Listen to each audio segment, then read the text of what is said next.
Hello student, welcome to my channel Shravan lecturer. आज का ये video class 10 math 2023 board exam के लिए बहुत ज्यादा इंपॉर्टेंट है। कल आप लोगों का मैथ का पेपर है, तो आज की इस वीडियो को लास्ट तक जरूर देखना, ठीक है। मैथ के पेपर में आपको ये प्रश्न 100% देखने को मिलेगा, क्योंकि ये वे क्वेश्चन हैं जो आपके बोर्ड एग्जाम के लिए वेरी इंपॉर्टेंट है। तो इसमें हम लोग बहुत सारे इंपॉर्टेंट क्वेश्चन देखने वाले हैं। तो आज की इस वीडियो को लास्ट तक देखना, लाइक करना, शेयर करना, चैनल पर नया तो सब्सक्राइब भी कर लेना, ठीक है। पहला प्रश्न देखो, ये आपके लॉन्ग क्वेश्चन में आता है, ठीक है, और बहुत ज्यादा इंपॉर्टेंट भी है, तो आप लोग ध्यान से समझना, ठीक है। बहुत ज्यादा इंपॉर्टेंट क्वेश्चन है। लिखा हुआ है कि निम्न समीकरण जो हमारा है कि मूल ज्ञात कीजिए, ठीक है। आपका जो समीकरण दिया हुआ है इसका आपको मूल ज्ञात करना है, एक्स की वैल्यू ज्ञात करनी है, ठीक है। तो देखो यहां लिखा 1/x+4 -1/x-7 बराबर, फिर आपको 11/30 एंड आपको x की वैल्यू जो है -4 और 7 नहीं आना चाहिए। तो अब आप लोगों को ये क्वेश्चन सॉल्व कर सकते हो, ठीक है। बहुत ज्यादा इंपॉर्टेंट है। तो सबसे पहले देखो आपको क्या करना है, इसको सॉल्व करने के लिए सबसे पहले आपको क्रॉस मल्टीप्लाई करना होगा, ठीक है। इसको क्रॉस मल्टीप्लाई, देखो ऊपर आप लोगों का है, ठीक है, तो यहां आपका 1 से मल्टीप्लाई होगा, ठीक है। 1 से मल्टीप्लाई होगा, कोई दिक्कत नहीं, लेकिन मैं लिख देता हूं आपको समझाने के लिए, ठीक है। एंड फिर यहां आपका माइनस है, फिर ये 1 से मल्टीप्लाई होगा, तो ये x+4 हो जाएगा, x+4, ठीक है।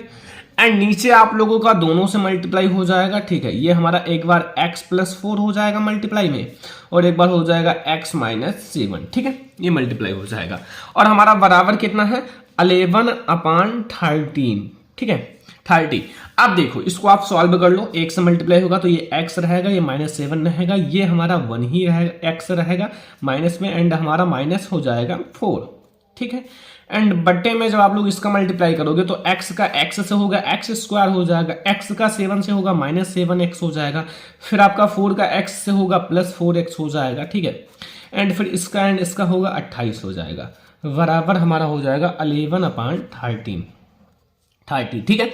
अब x से एक प्लस में है एक माइनस में है, ठीक है, दोनों कट जाएंगे, और यहाँ -7 एंड -4 प्लस हो जाएगा, तो ये -11 हो जाएगा। बट्टे में हमारा ये कितना हो जाएगा, x² ऑलरेडी है एंड इसका और इसका, ठीक है। 4 आपका 4x घट जाएगा 7x में से, तो 3x हो जाएगा एंड -28 हो जाएगा, ठीक है, बराबर हमारा 11/13, ठीक है। अब देखो 30, अब देखो एक बात ध्यान रखना, दोनों पक्ष में हमारा 11 है, ठीक है। तो आप 11 को हटा सकते हो, या फिर कह सकते हो दोनों पक्षों में 11 से भाग देने पर, ठीक है। तो यहाँ आपका ये 1 के बराबर हो जाएगा -1, और ये हमारा ऊपर ऐसे ही -1 के बराबर, नीचे आपका सेम वैसे ही रहेगा, ठीक है। केवल क्या होगा कि 11 दोनों का हट जाएगा, ये हमारा 30 हो जाएगा, ठीक है। और यहाँ आप लिख देना कि दोनों पक्षों में 11 से भाग देने पर लिख देना, ताकि एग्जामिनर को समझ में आए, ठीक है। दोनों पक्षों में 11 से भाग देने पर, 11 से भाग दिया। अब क्रॉस मल्टीप्लाई करा लो, क्रॉस मल्टीप्लाई का मतलब है ये x² हो जाएगा, -3x हो जाएगा, -28 हो जाएगा, बराबर 30 हो जाएगा। ये हमारा हो जाएगा x² -3x -28, एंड ये इधर आएगा -30 हो जाएगा, बराबर 0, ठीक है। ये आपका हो जाएगा ना। अब देखो ध्यान से, देखो स्टूडेंट, ये हमारा माइनस में था तो ये माइनस हो जाएगा ना, क्योंकि इससे मल्टीप्लाई हुआ माइनस हो गया। तो अब इधर आपका माइनस में था, इधर आ जाएगा प्लस में, ठीक है। इधर आपका माइनस में रहेगा ना, -1 है, ध्यान रखना, क्योंकि इसमें गलती ना हो, ठीक है। तो ये हमारा x² हो जाएगा -3x एंड +2 हो जाएगा, बराबर 0। अब इसी समीकरण को आप सॉल्व कर लो और आपका आंसर आ जाएगा, ठीक है। देखो आपको करना क्या है कि जोड़ने घटाने पर 3 आना चाहिए, ठीक है, और गुणा करने पर 2 आना चाहिए। तो कैसे करोगे, x² माइनस अगर 2 में +1 करोगे तो कितना हो जाएगा, 3 हो जाएगा, और गुणा करोगे तो जोड़ोगे तो 3 हो जाएगा, गुणा करोगे तो 1 ही रहेगा, ठीक है। समझ में आ गया ना। x² -2x एंड -x +2 बराबर 0। x आप कॉमन ले लो, तो यहाँ x -2 बचेगा, एंड यहाँ -1 कॉमन ले लो तो x -2 बचेगा, बराबर 0। x -2 एक ब्रैकेट में, x -1 एक ब्रैकेट में, बराबर 0। x -2 बराबर 0, x बराबर 2 मिलेगा, एक वैल्यू हमें x की 2 मिलेगा, और दूसरा x -1 बराबर 0, x बराबर 1, ठीक है, एक वैल्यू हमें x की 1 मिलेगी। तो यही हमारा आंसर हो जाएगा, मतलब हमें दोनों वैल्यू मिल गई ना, एक तो हमारा 1 मिला और एक हमारा 2 मिला, ठीक है। बस यही हमारा हो जाएगा आंसर। तो यहां हमें समीकरण का मूल जो मिला है वो x की वैल्यू 1 और 2 मिला है, ठीक है। समझ में आ गया ना पहला क्वेश्चन, बहुत ज्यादा इंपॉर्टेंट है, तैयार कर लो बोर्ड एग्जाम के लिए और एक एक पॉइंट को ध्यान रखना क्योंकि बोर्ड एग्जाम के लिए बहुत ज्यादा इंपॉर्टेंट है। तो स्टूडेंट हम लोग देखेंगे क्वेश्चन नंबर सेकंड जो बोर्ड एग्जाम के लिए वेरी इंपॉर्टेंट है, ध्यान से समझना, आपके बोर्ड एग्जाम के लिए वेरी इंपॉर्टेंट क्वेश्चन है। ठीक है, देखो लिखा हुआ है कि वह अनुपात ज्ञात कीजिए जिसमें बिंदुओं जो है -3, 10 और 6, -8 को मिलाने वाले रेखाखंड को बिंदु जो है -1, 6 विभाजित करता है। ठीक है, बहुत ज्यादा इंपॉर्टेंट क्वेश्चन है। इसमें हमें क्या करना है, अनुपात ज्ञात करना है। अनुपात का मतलब है कि हमें m1 और अनुपात में m2 ज्ञात करना है। ठीक है, इस सेक्शन में हमें m1 और m2 का अनुपात ज्ञात करना है। तो कैसे ज्ञात करोगे, देखो ध्यान से, सबसे पहले आप हल समझ लो कैसे। सबसे पहले आप मान लो जो हमारा अनुपात है उसको मानना पड़ेगा ना, तो सबसे पहले आप मान लो, माना क्या मानोगे, माना जो हमारा बिंदु है, बिंदु, ठीक है, रेखाखंड, जो हमारा रेखाखंड है, ठीक है, किसमें विभाजित करता है, को m1 व m2, जैसे हम लोगों ने इसी को ज्ञात करना है ना, m1 व m2 अनुपात में विभाजित करता है। ठीक है, विभाजित करता है। अब m1 व m2 अनुपात में विभाजित करता है। जैसे समझो, जैसे हमारा एक बिंदु ये है, ठीक है, और दूसरा बिंदु ये है, ध्यान से समझना। एक बिंदु हमारा है कितना, -3, 10। दूसरा बिंदु हमारा कितना है, 6, -8। और किस बिंदु पर विभाजित करता है वो, यानी कि बीच का, मिडिल, तो वो हमारा 1, -1, ठीक है, 6 बिंदु में विभाजित करता है। ठीक है, अब यहां से अगर x1, y1, x2, y2 की वैल्यू पूछा जाए तो आपको पता होगा। यहां हमारा x1 क्या है, देखो आगे वाला जो होता है वो x1 और x2 होता है, और ये हमारा y1 और ये y2, और ये हमारा x है एंड y है। ठीक है, इतना समझ में आ गया ना, कोई दिक्कत नहीं है। अब हम लोग विभाजन का सूत्र लगाते हैं। अतः विभाजन की स्थिति में, अतः विभाजन की स्थिति में, ठीक है, अब सूत्र देखो, x है बराबर m1 व x2 प्लस m2 x1 और बटे में m1 एंड प्लस m2। ठीक है, वैल्यू रख दो सारा, m1 m2 की वैल्यू पता नहीं है तो वही अनुपात हम लोग ज्ञात कर लेंगे। ठीक है, देखो हमारा x1, x की वैल्यू है -1 ये, ठीक है, बराबर m1 की वैल्यू पता नहीं है, x2 की वैल्यू कितनी है, 6 है, प्लस m2 की वैल्यू पता नहीं है, x1 की वैल्यू हमारा कितना है, -3 है। ठीक है, बटे में m1 की वैल्यू पता नहीं। ठीक है, अभी हमारा ज्ञात हो जाएगा इसका अनुपात m2। ठीक है, अब ये हमारा -1 है, देखो ध्यान से, ये हमारा -1 है, बराबर इसका इससे मल्टीप्लाई होगा 6m1 हो जाएगा, प्लस नहीं माइनस हो जाएगा, क्यों, क्योंकि हमारे यहाँ माइनस है, तो 3m2 हो जाएगा, बटे में m1 प्लस m2 हो जाएगा। क्रॉस मल्टीप्लाई करा लो, क्रॉस मल्टीप्लाई, तो ये हमारा हो जाएगा m1 प्लस m2,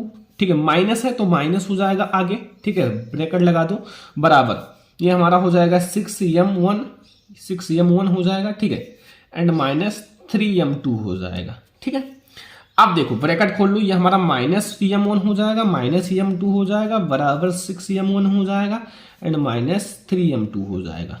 m1 को एक पक्ष में, m2 को एक पक्ष में कर लो। m1 जो हमारा है, देखो यहाँ -m1 है और ये हमारा इधर जो है ये हमारा 6m1 है। ठीक है, किसमें है, प्लस में है।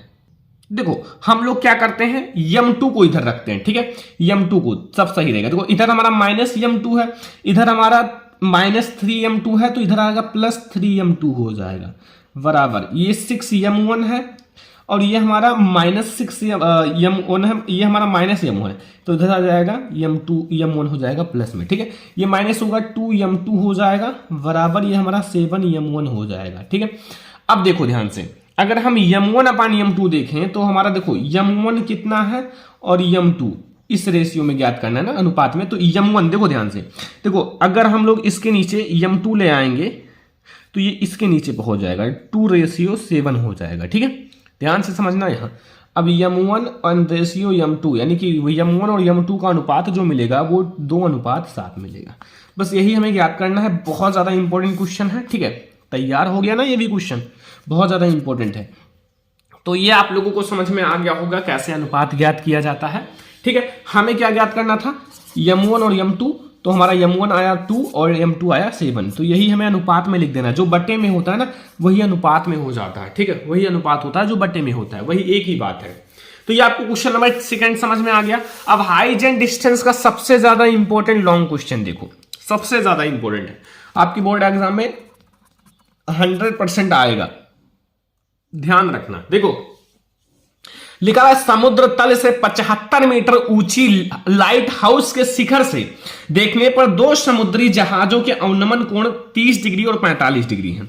यदि लाइट हाउस के एक ओर एक जहाज और दूसरे जहाज से ठीक पीछे हो तो दोनों जहाजों के बीच की दूरी ज्ञात कीजिए। ठीक है, तो सबसे पहले मैं आपको फिगर समझाता हूं, चित्र समझ जाओगे तो फिर आप लोगों को बहुत ज्यादा आसान लगेगा। ठीक है, चित्र सबसे पहले समझ लो, फिर आगे आप लोगों को बहुत ज्यादा आसान लगेगा। सबसे पहले क्या करोगे, समुद्र तल से 75 मीटर ऊंची, ठीक है, 75 मीटर को आप लोगों को गैस करना है, ऐसा नहीं कि स्केल से नाप के करना ये।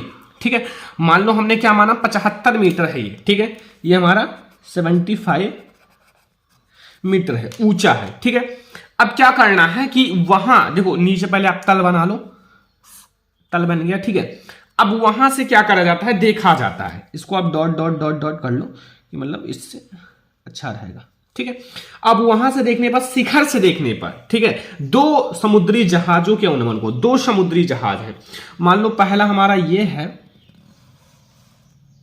और दूसरा हमारा ये है, ऊपर से देखा जा रहा है ना, ये दो समुद्री जहाज है, ध्यान से समझना।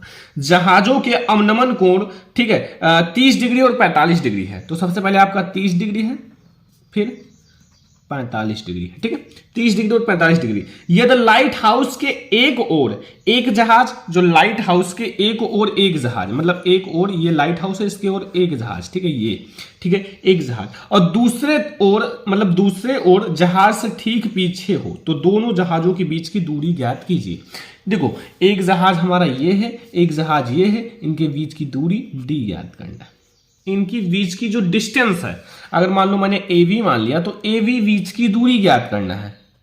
ठीक है, ये फिगर है। ठीक है, समझ में आ गया, कोई दिक्कत नहीं है। अब देखो यहां भी मैं एक कोण बना सकता हूं। ठीक है, देखो ये हमारा हो जाएगा 30 डिग्री और पूरा कोण जो हमारा हो जाएगा पूरा ये, ठीक है, यहां तक ये 45 डिग्री हो जाएगा। ठीक है, इस तरह से आपका फिगर रहेगा और आप लोगों को अच्छे से समझ में भी आ गया होगा। देखो मैंने क्या करा है यहां, देखो माना समुद्री जहाजों की दो स्थितियां A व V हैं तथा दोनों के बीच की दूरी D है। मैंने दोनों के बीच की दूरी D माना है, यहां दोनों के बीच की दूरी D है। ठीक है, AV इक्वल टू D। माना प्रेक्षक लाइट हाउस PQ के शिखर Q पर है, दिया है PQ जो है 75 मीटर है, वो तो आपको पता ही है, ये P एंड ये Q है 75 मीटर, ये Q है। ठीक है, 75 मीटर, PQ 75 मीटर है तथा Q से A तथा V के अवनमन कोण जो है क्रमशः 30 डिग्री और 45 डिग्री है। अब दो बार आपको एक 30 डिग्री लेना है, एक बार 45 डिग्री लेना है। तो सबसे पहले हम लोग कौन सा त्रिभुज लेंगे, सबसे पहले हम लोग लेंगे एक त्रिभुज, कौन सा, Q, ठीक है, QAP, Q, ठीक है, एंड A एंड P, ये वाला कोण QAP 30 डिग्री वाला। ठीक है, सबसे पहले हम लोग 30 डिग्री वाला कोण, फिर 45 डिग्री वाला। ठीक है, तो सबसे पहले देखो, सबसे पहले मैं कोण लिख देता हूं, फिर मैं एक एक कोण लेता हूं। सबसे पहले हम लोग लेंगे QPB, देखो ये वाला लेंगे QPB, ठीक है, ये वाला, फिर बड़ा वाला। देखो सबसे पहले मैं लिख देता हूं कोण कौन कौन सा है, वो मैं आप लोगों को बता दूं। सबसे पहले एक कोण है QAP बराबर 30 डिग्री है तथा दोनों कोण समझ लो ताकि दोनों कोण आप निकाल सको। ठीक है, Q and V and P 45 degree है। ठीक है, अब हम लोग एक एक कोण में लेते हैं। सबसे पहले हम लोग कौन सा लेंगे, छोटा वाला Q एंड यहां हमारा P एंड V, ठीक है, QPB ये वाला कोण। ठीक है, तो सबसे पहले हम लोग क्या करेंगे, त्रिभुज QPV में, ठीक है, हमारा 45 डिग्री है, tan 45 डिग्री। अब tan 45 यानी कि tan जो होता है वो किसके बराबर होता है, LAL KK यानी कि लंब बटे आधार। ठीक है, तो लंब हमारा कितना है, यानी कि लंब हमारा है Q एंड P और आधार हमारा V एंड P है। ठीक है, QPBP। ठीक है, अब देखो tan 45 डिग्री की वैल्यू 1 होती है। ठीक है, इसकी हमारा 75 मीटर दे रखा है, BP नहीं पता है, तो यहाँ से हमें क्या हो जाएगा, BP जो हो जाएगा B एंड P वो हो जाएगा 75 मीटर, ये भी 75 ही मीटर है B एंड P। ये हमें जो B एंड P मिला है ये वाला 75 मीटर है, ठीक है। अब हम लोग दूसरा त्रिभुज लेंगे, कौन सा त्रिभुज QPA में। अब इसमें हमारा जो है tan वो कितना है, tan 30 डिग्री, कितना है tan 30 डिग्री वाला, ठीक है tan 30 डिग्री। इसमें हमारा लंब बटे आधार क्या है, इसमें लंब क्या है, लंब तो सेम ही है, आधार हमारा पूरा हो जाएगा क्योंकि इसमें हमें पूरा लेना पड़ेगा, ठीक है। तो लंब तो हमारा बच्चों वही है QP, और आधार हमारा पूरा हो जाएगा AP, ठीक है, पूरा ये वाला पूरा, यानी कि AP पूरा, ठीक है। A एंड P, हमें D की वैल्यू ही ज्ञात करनी है ना, तो अब आप लोग क्या करोगे, इसकी जो वैल्यू होती है वो 1/√3 होता है, और बराबर ये हमारा 75 है एंड प्लस AP दो चीज़ों से मिलकर बना है, एक तो ये हमें 75 मिल गया, ठीक है 75, तो 75 एंड प्लस D हो जाएगा, ठीक है। आपका जो हो जाएगा D प्लस 75, ठीक है, क्रॉस मल्टीप्लाई करा लो तो ये D हो जाएगा प्लस 75 बराबर आपका 75√3। अब D केवल देखा जाए तो 75√3 माइनस 75, ठीक है। D बराबर आपका 75 कॉमन ले लो, √3 माइनस 1, √3 की जो वैल्यू होती है ना वो कितना होता है 1.732 माइनस 1, यहाँ माइनस कर दो 75 एंड इंटू हमारा हो जाएगा 0.732, मल्टीप्लाई करोगे तो ये हमारा आ जाएगा 54.9 मीटर। इतना हमारा है, इनके बीच की दूरी 54.9 मीटर है। कितना, दोनों जहाजों के बीच की दूरी जो है, मतलब इन दोनों जहाजों के बीच की दूरी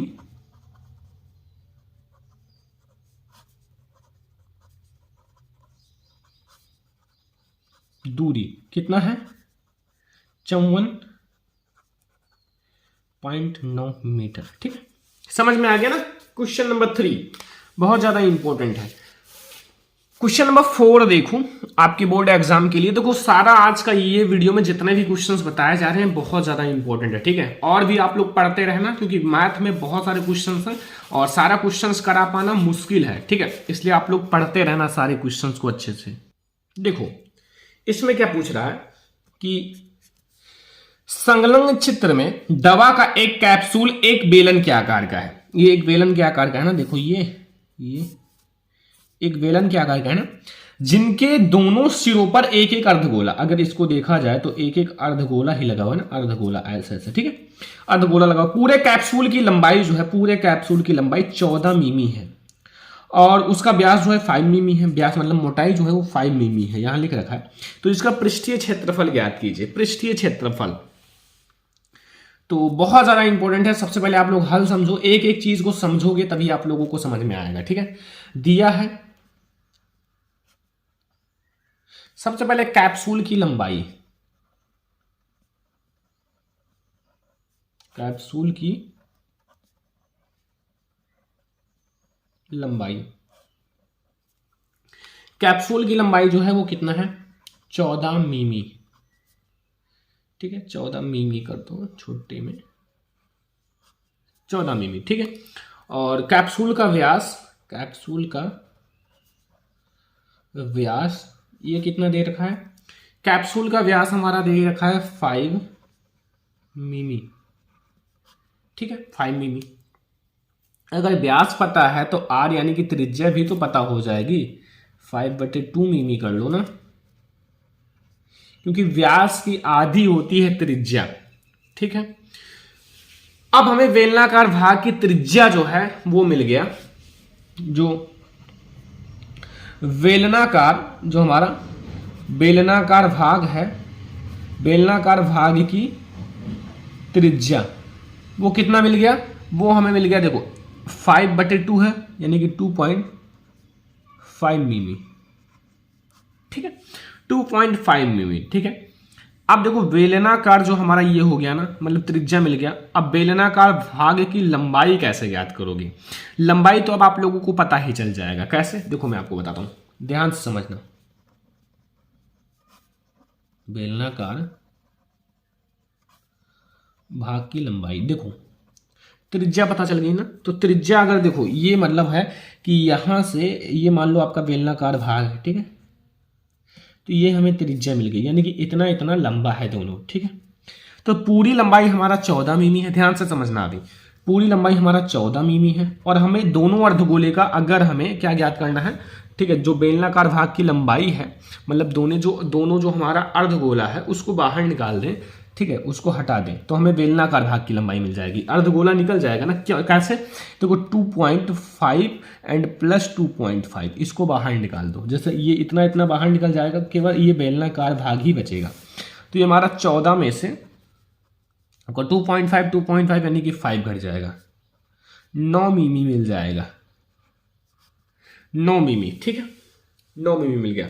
अब कैप्सूल की लंबाई, हमें जो कैप्सूल है, ठीक है, उसकी लंबाई ज्ञात करना है।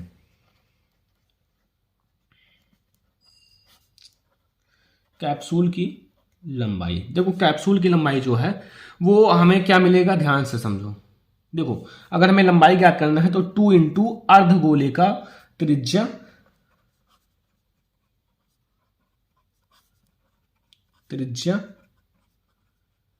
ठीक है, प्लस जो हमें ये बेलनाकार भाग की लंबाई मिली है, ठीक है, या ऊंचाई जो हमारा है, प्लस बेलनाकार भाग की ऊंचाई, ठीक है। तो यहां हमें मिल जाएगा, देखो ध्यान से, यहां हमारा 2 हो जाएगा इनटू हमें क्या ज्ञात करना है, पृष्ठीय क्षेत्रफल, लेकिन अभी हमें पता चल जाएगा। देखो ये हमें लंबाई मिल जाएगा, तो अभी आप लोगों को पता चल जाएगा। देखो पृष्ठीय जो हमारा अर्धगोले का, जो हमें अर्धगोले की त्रिज्या है वो आप लोग रख दो, ठीक है, अर्धगोले की त्रिज्या, तो यहाँ 2 एंड इनटू हमारा कितना हो जाएगा, अर्धगोले की त्रिज्या जो हमें मिलेगी वो कितना है, तो आप लोग ध्यान से समझो। देखो कैप्सूल की लंबाई तो हमें ऑलरेडी मिला है, पूरा 14 है ना, पूरे कैप्सूल की लंबाई 14 है, ठीक है, ये कैप्सूल की लंबाई, और हमें त्रिज्या r है एंड प्लस बेलनाकार भाग की ऊंचाई h है, ठीक है। तो इसको हम लोग एक समीकरण लिख सकते हैं 2r plus h equal to 14, ठीक है, ऐसे लिखा जा सकता है। ये आप लोग समीकरण नंबर फर्स्ट नाम दे देना, ठीक है, ऐसे हम लोग लिख सकते हैं इसको, क्योंकि यहाँ 2r में मल्टीप्लाई हो जाएगा प्लस h और बराबर 14 है, ठीक है। अब देखो इतना अगर आपको पता चल गया, अब हमें पूरा पृष्ठीय क्षेत्रफल ज्ञात करना है ना कैप्सूल का, तो अब हम लोग ज्ञात करते हैं कैप्सूल जो है, कैप्सूल का पृष्ठीय क्षेत्रफल, बस ये आप लोग ध्यान से देखो, पृष्ठीय क्षेत्रफल। अब हमें क्या मिलेगा, देखो सबसे पहले 2 इंटू अर्धगोले का वक्र पृष्ठ,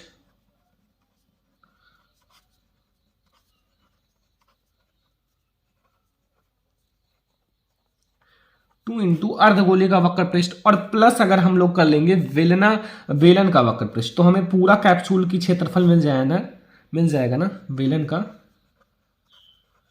वक्र पृष्ठ।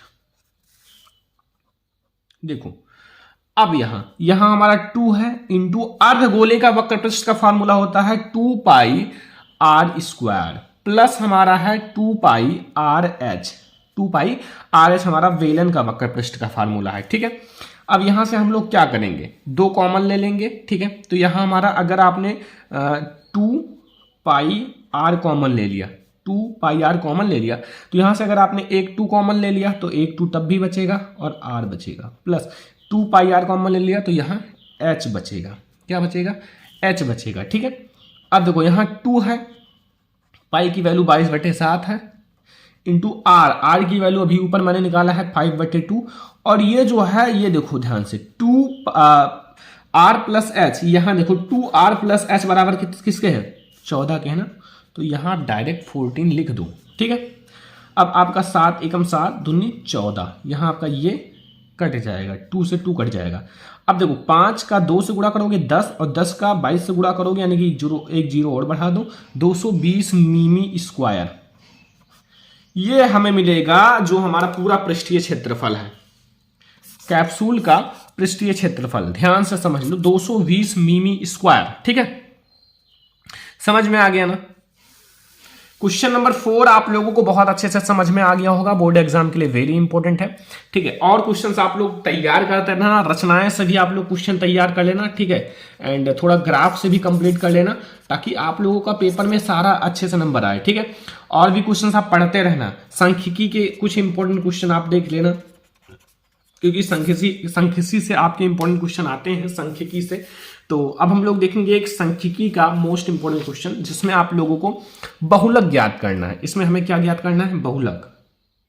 यहां हमें क्या ज्ञात करना है? बहुलक। ठीक है, ध्यान से समझना। बहुलक जो हमारा जो उपकरण है उसका जीवन काल का बहुलक। तो देखो, बहुलक ज्ञात करने के लिए सबसे पहले लिखा हुआ है कि आंकड़े 225 बिजली उपकरणों को प्रेक्षित जीवन काल घंटों में सूचना देती हैं। जीवन काल घंटों में 0 से 20, 20 से 40, 40 से 60, 60 से 80, 80 से 100, 100 से 120। ठीक, बारंबारता है 10, 35, 52, 61, 38, 29। ठीक है, इतना आपको समझ में आ गया। अब इसमें सबसे ज्यादा बारंबारता किसकी है? तो वो है 61। तो ये हमारा क्या हो जाएगा? बहुलक में ध्यान रखना, ऐसे करा जाता है। ठीक है, तो ये हमारा 61 जो है सबसे अधिक बारंबारता है। तो अगर ये सबसे अधिक हमारी बारंबारता है तो यही हमारा हो जाएगा 60 और 80 ऊपर है ना, 60 और 80 की बारंबारता सर्वाधिक है, अतः हमारा बहुलक वर्ग यही होगा। ठीक है, तो यहां हल समझ लो बच्चों, हल समझो। जो हमारा स्पष्ट है कि 60 एंड 80 की बारंबारता क्या है? बारंबारता क्या है? सर्वाधिक है। बारंबारता सर्वाधिक है, अतः जो हमारा बहुलक वर्ग होगा 60 एंड 80 होगा।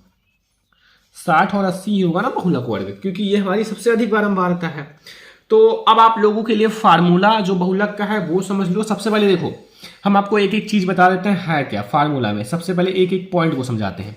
सबसे पहले एल समझो। एल क्या है? एल जो है वो बहुलक वर्ग की निम्न सीमा है। ठीक है, 60। एच क्या है? एच जो है वो इन दोनों के बीच का अंतर है। 80 में से आप 60 को माइनस कर लो, बराबर 20। ठीक है, यफ क्या है? यफ केवल यफ लो। ठीक है, सबसे पहले आप केवल एफ लो, ये केवल एफ है। ठीक है, ध्यान देना, ये हमारा 61 है, जो सबसे अधिक बारंबारता है में आपका 61। F1 क्या है? इसके पहले की बारंबारता 52। F2 क्या है? ठीक है, F2 क्या है? इसके ठीक बाद की बारंबारता F2 38। बस इतनी चीजें अगर आप जान गए तो आप लोग बहुलक चुटकियों में निकाल सकते हो। बहुलक जो है, बहुलक वो बराबर हो जाएगा, सूत्र समझ लो, बहुलक बराबर L प्लस, ठीक है, F1 नहीं, यहां F केवल रखना, यहां F1। ठीक है, यहां केवल F है, ध्यान देना। फिर आपका बट्टे में फिर 2F, फिर minus F1 and minus F2 into H। ये फार्मूला है। ठीक है, कहीं कहीं F0 भी लिखा रहता है, तो ये सब ध्यान देना। ये हमारा L जो है ये 60 है, प्लस F केवल कितना है? F केवल हमारा 61 है। ठीक है, एंड F1 कितना है? F1 हमारा 52 है, बटे में 2, एंड F कितना है? F हमारा 61 है, माइनस F1 कितना है? F1 हमारा 52 है, माइनस F2 हमारा 38 है, इंटू 20 है। 20 हमारा H है, H हमारा ये 20 है। ठीक है, 60 प्लस 61 में से 52 जाएगा, 9 बचेगा, इसका मल्टीप्लाई हो जाएगा, तो ये हमारा कितना हो जाएगा? 122, और ये हमारा दोनों जुड़ जाएगा, तो ये माइनस 90 हो जाएगा, इंटू 20। ठीक है, अब आगे देखो, यहां हमारा 60 ऐसे ही रहेगा, प्लस 9 में और 20 में मल्टीप्लाई होगा, तो कितना हो जाएगा? जब इन दोनों का मल्टीप्लाई होगा तो हमारा 9 दूनी 18, 180 हो जाएगा, बटे में आपका ये जब माइनस होगा तो 32 मिलेगा। कितना मिलेगा? 32। अब 32 से आप इसमें भाग दोगे तो आप लोगों को कितना मिलेगा? लगभग आप लोगों का कितना मिलेगा? ध्यान से देखो, प्लस 32 में आप 180 से भाग दोगे ना, तो आप लोगों का 5 बार जाएगा, 32 इंटू 5, 10, 15, 16, 60, ठीक है, लगभग आपका आएगा 5.63 आएगा। तो इसको आप ऐड करोगे तो 65.63 हो जाएगा। ये हमारा हो गया बहुलक जो है, बहुलक जीवन काल जो है 65.63 घंटे मिलेंगे बस। ठीक है, तो ऐसे आप लोगों को बहुलक निकालना है, फार्मूला आप लोग याद कर लो, बस बहुलक आपका निकल जाएगा। ठीक है, तो ये मैंने बहुत ज़्यादा इंपॉर्टेंट क्वेश्चन बताए हैं जो मैथ के मोस्ट इंपॉर्टेंट है। और भी वीडियो आप लोगों के लिए लाया जाएगा, मैराथन वीडियो भी आएगा, तो आप लोग इस वीडियो को ज़्यादा से ज़्यादा लाइक करना, शेयर करना, चैनल पर नया तो सब्सक्राइब भी कर लेना। हम लोग अभी बहुत सारी वीडियोस देखेंगे। तो चलो हम लोग मिलते हैं नेक्स्ट इंपॉर्टेंट वीडियो में, तब तक के लिए धन्यवाद।